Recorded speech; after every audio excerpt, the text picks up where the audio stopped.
ang umiiral na lamang na weather pattern sa ating bansa.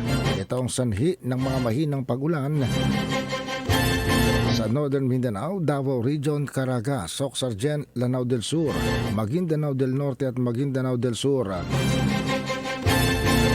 May tsansa sa mga lugar na ito na magkaroon ng katamtaman hanggang sa minsan ay bigla ang buhos ng ulan.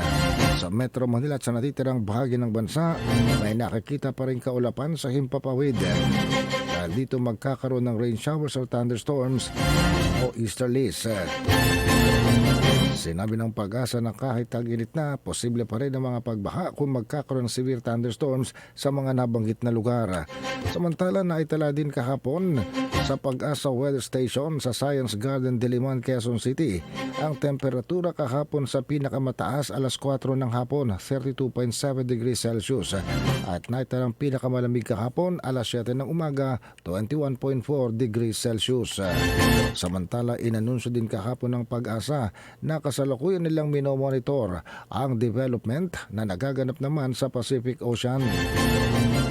Ayon sa Pag-asa, ng epekto ng El Nino ay kanilang pinag-aaralan sa kasalukuyan.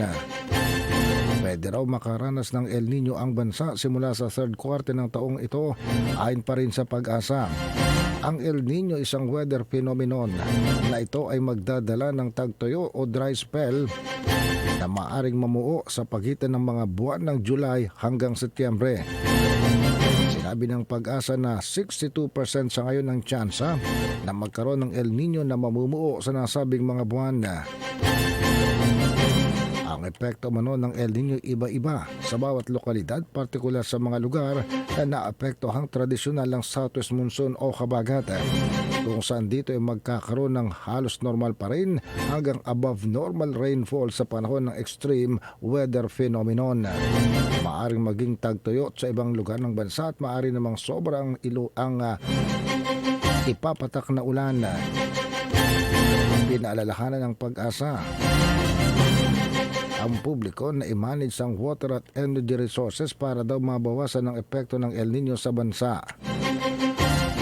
Sabi pa ng Pag-asa, 8 hanggang 16 na bagyo ang maaaring pumasok ng Pilipinas o sa Philippine Area of Responsibility mula naman sa buwan ng Abril hanggang sa buwan ng Setyembre.